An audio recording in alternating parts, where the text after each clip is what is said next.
अस्सलाम वालेकुम जी, कैसे हैं आप सब। मैं ठीक, शुक्र अल्हम्दुलिल्लाह। दुआ करती हूँ आप भी माशाल्लाह ठीक ठाक रहें, खुश रहें।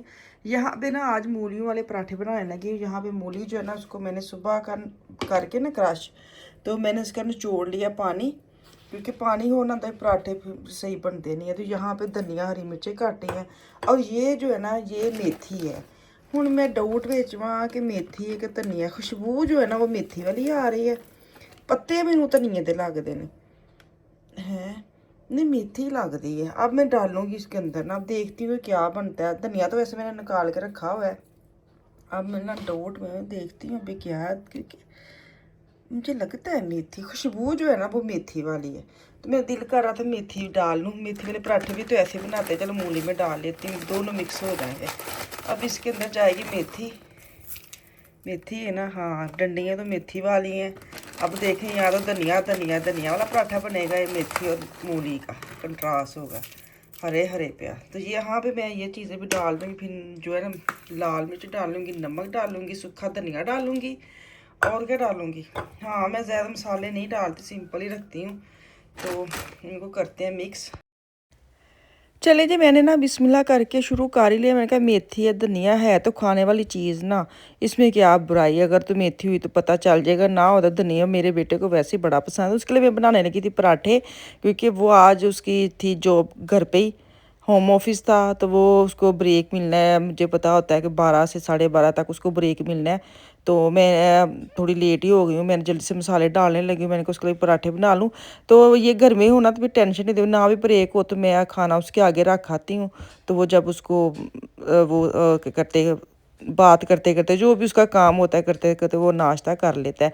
यहाँ पे मैंने मेथी हरी मिर्चें और वो धनिया, और साथ मैंने डाला सूखा धनिया और लाल मिर्च नमक डाल के उसको अच्छी तरह मिक्स करना है। साथ मैंने देसी घी निकाला है, मैंने कहा देसी घी के साथ पराठे बनाओ। अच्छा मैं आपको बताऊँ, ये पहले देसी घी नहीं खाता था ना, ऑयल वगैरह मैं हल्का हल्का छिड़क के लगाती थी। अक्सर मेरे आप पराठे देखती हूँ बड़े सिंपल से बनाती हूँ, क्योंकि इनको बहुत ज़्यादा हैवी हो जाते हैं। तो अब ये है कि मैं देसी घी वाले बनाती हूँ ना, तो वो कहता है कि ये वाले मुझे ज़्यादा मज़े के लगते हैं, तो वो खा भी लेता है। तो खैर मैं तो वो देसी घी अपने मियाँ के पराठों के लिए बनाती हूँ। मुझे ये था घर में अगर एक आधा बंदा भी खाना शुरू हो जाए ना, तो चलो देखते देखते दूसरे भी शुरू हो जाते, तो वही बात हुई। तो ये खाते हैं, तो अब आहिस्ता आहिस्ता बच्चे भी खाने लग गए, तो उससे मैं बड़ी हैप्पी हूँ। तो मैं वो बटर जो ना इकट्ठे ही सेल में लेके मैं फ्रीज़ कर ली है। 4-5 उसकी टिक्कियाँ निकालती हूँ और उसको मैं बना के रख लेती हूँ। तो ये मुझे बड़ा ईजी लगता है, क्योंकि वो बटर भी काफ़ी महंगा है, 4 यूरो का एक होता है, लेकिन जब सेल में आता है ना फिर 4 के 2 मिलते हैं, ये हिसाब हो गया है। तो मैं मेरे मियाँ लेके आए थे लास्ट, वाह वाही लेके आए, तीसरी दफ़ा बना ली है। अभी भी मतलब 2 दफ़ा और बन जाएंगे, उतनी देर में कहीं और सेल लगी तो फिर ले आऊँगी। तो यहाँ इसका पराठा बनाऊँगी, और पराठा बनाते बनाते मेरा अपना भी दिल करने लग गया था कि मैं भी बना लूँ। देखती हूँ कि अपना बनाती हूँ कि नहीं बनाती। मुझे ये था इसके तो बना के ऊपर भेजूँ, क्योंकि मेरा जो नाश्ता है ना वो सुबह का हल्का फुल्का ही होता है। मैं वेट करती रहती हूँ, आधा दिन मेरा वेट ना मेरे मियाँ को इंतजार करते ही गुजर जाता है। आप कहते होंगे तुसी कोई छोटे जे बेबी हो, तुसी इंतजार करना। पता क्या होता है, बाज़ का तो ऐसे होता है कि आप ना इतनी मेहनत से इतने प्यार से चाय पराठा जो भी अपने खाना बना के अभी टेबल पे रखते हैं अपने लिए, और अभी मुंह में ऐसे नवाला जाता है और चाबी दरवाजे में लग जाती है, और पता चल जाता है आल है मेरे मियाँ आ गए ने। मैं इसी चक्कर में ना खाती ही नहीं हूँ। जब भी मैंने माइंड बनाया है ना कि मैं अब नाश्ता प्रॉपर करने लगी, सारा काम हो गया है, तो अब मैं खाने लगी हूँ या मैं चाय पीने लगी हूँ, जैसे ही मैंने चाय का घूंट ऐसे रखना है और मेरे मियाँ की आमद हो जाती है या किसी बच्चे की हो जाती है। तो उस वजह से ना मेरा करते करते लेट हो जाता है। मैं उनको फ़ोन करती हूँ कब आ रहे, बस मैं ये करके आता हूँ वो करके आता हूँ, मैं उसमें फिर रह जाती हूँ कि चलो आएंगे तो फिर कर लेती हूँ। तो अभी मैं ना पराठा बनाते बनाते उनको फ़ोन किया है कि आपने आना है कि नहीं आना। ये ना मैं बना के बैठूँ अपने लिए और आप टपक पड़े, तो फिर पता खाया भी नहीं जाता। कहते रहते नहीं नहीं खा लिया बाद चो कर लेने बाद चो, फिर दिल भी नहीं करता कि अब एक बंदा बैठा हुआ है और आप ना आराम से खाना खा रहे हैं, तो वो ज़रा भी अच्छा नहीं लगता। तो फिर मुझे होता है कि जब ये आएंगे ना तब मैं खा लूँगी। तभी तो फिलहाल मैं अपने बेटे का नाश्ता बना रही हूँ। अभी इसको देसी घी के साथ लगाया है, साथ ऊपर लगाऊंगी मक्खन। अच्छा मैं वॉइस ओवर कर रही हूँ ना, तो बाहर ना मुझे लग रहा है जैसे कोई बच्चे की आवाज़ आ रही है गार्डन की साइड पे ना। तो वही बात कि माँ बाप के साथ एक बच्चा बैठा, इतना वो चीख रहा है और वो आराम से बैठे हैं। मैं बड़ी हैरान होती हूँ कि माँ बाप जो होते हैं जिनके बच्चे ऐसे चीखते हैं, चिल्लाते हैं, वो उसको क्यों नहीं मना करते, कि इससे बच्चे भी आदत पक्की हो जाती ना। तो मैं उनको देख के आएंगे तो मुझे इतना हैरत हो रही थी, मैं कहा मेरे घर में इतनी आवाज़ आ रही है और ये पास इंसान दोनों बैठे हुए हैं और इनको पता नहीं कि बच्चा कितना चीख रहा है। तो ये होती है 10 साल तक आपको बच्चे के ऊपर मेहनत करनी पड़ती है। मैं अब इसी टॉपिक को आगे लेके जाती हूँ, क्योंकि बाज़ का ये होता है ना कि हम लोग ना सुस्ती कर देते हैं। अभी छोटा बच्चा उसको क्या समझ नहीं, मुझे लगता है 1 से 10 साल के बच्चे की वही एज होती है कि जो आपने उसको समझा दी है अच्छा बुरा भला, वो उनके ऐसे फिक्स हो जाता है कि आप उसको चेंज कर ही नहीं सकते। तो 10 साल तक कम से कम बच्चों के लिए जो माएँ होती हैं ना मेहनत करनी पड़ती हैं। ये भी होता है ना, माएँ काम पे जाती हैं और वही साल 10 साल जो होते हैं वही उनके किंडरगार्टन में भेज देती हैं अकेले। नॉर्मल तो किंडरगार्टन जाना 4 से 5 साल तक बच्चे को होना ही होना है, जाना ही पड़ना है। लेकिन बाज़ माएँ ऐसी भी होती हैं 2 साल के अंदर ही वो किंडरगार्टन जमा कर देती हैं बच्चों को कि चले जाए ना। तो वो कम से कम 2 3 4 साल तो अपने पास रह के उसके बाद तो उन्होंने किंडरगार्टन जाना ही जाना होता है।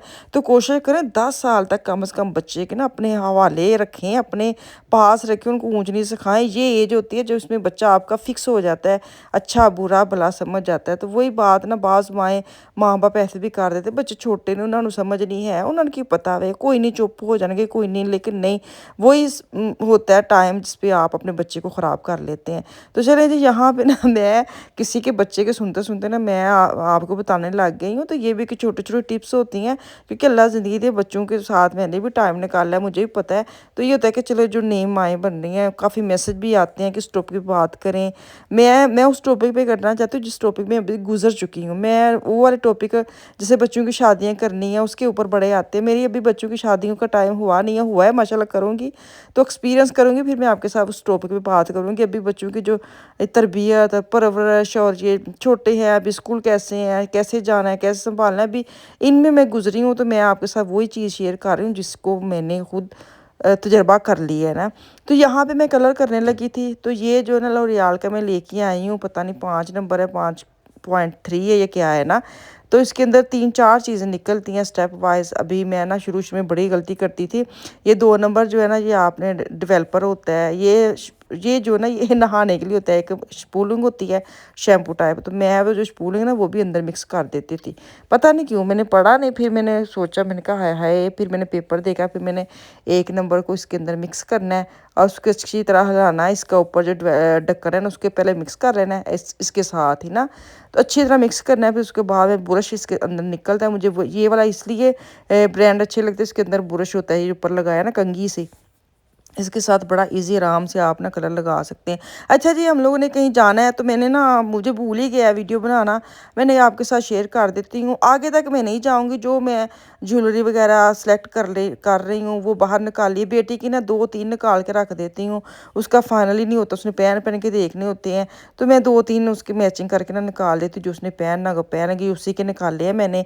तो मैंने कहा चलो मैं आपके साथ ना छोटा सा ऐसे क्लिप शेयर कर देती हूँ, क्योंकि आप लोग कहते हैं कि बाजी इतनी शादियाँ ये वो, मैं आगे जाके वीडियो बनाती ही नहीं हूँ, अच्छा नहीं लगता। तो इसलिए मैं अपनी जो तैयारी घर की वो मैं आपके साथ शेयर कर देती हूँ। ये मर्द हजरात की ब्लैक ब्लैक ब्लैक कपड़े हैं। तो ये आफिया का एथनिक का इसका प्लाजो था और साथ मैंने ये शर्ट्स वगैरह खुद रेडी करवाई थी, दुपट्टा भी रेडी करवाया। नीचे बेटी का ग्रीन वाला है वो भी एथनिक का था, फैंसी में आ रहा है। सेल में मैंने लिया था 20,000 का, अभी भी है, आप जाकर ले सकते हैं। ये बिल्कुल न्यू है, जो आज मतलब हाँ न्यू है, लास्ट ईयर के नहीं है, अभी जो पार्सल में है ना वो वाले हैं। तो मैं कह रही थी मैं चलो आपके साथ शेयर कर देती हूँ। यहाँ पे हम निकलने लगे थे तो दुपट्टे शपट्टे ये पड़े हुए हैं, ये मिशाल का और छोटी का और नीचे मेरा पर्पल। मैंने अपना सूट तो अपना ना आपको वीडियो में दिखाया हुआ, जो मैंने एथनिक का दुपट्टा लिया था उसके साथ मैंने सूट रेडी करवाया था, वो मैंने सूट पहना है। तो अभी बच्चों की जो हो रही है ऊपर से आहिस्ता आहिस्ता नीचे आ रहे हैं, मैं सबसे पहले नीचे आती हूँ। मुझे होता है मैं नीचे वाला भी एक दफ़ा घर में हाथ लगा के फिर निकलूँ, क्योंकि ऊपर से आप साफ़ करके आते फिर नीचे खलारा पड़ा होता है, नीचे से करके जाएँ तो ऊपर खलारा पड़ा होता है। तो ऊपर से मैं कर आई हूँ, अब मैं नीचे आ गई हूँ।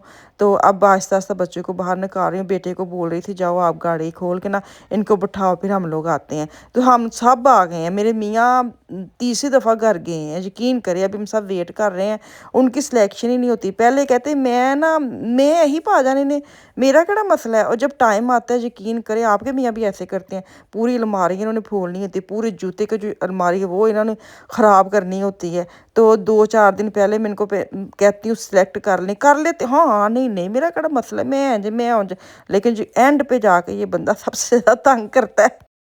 तो यहाँ से ही ना मैं अलविदा आपको बोल दूँगी, सॉरी मैं आगे वाला क्लिप आपके साथ शेयर नहीं कर सकती। तो मुझे दें इजाज़त, वापस आऊँगी कल। अल्लाह हाफ़िज़।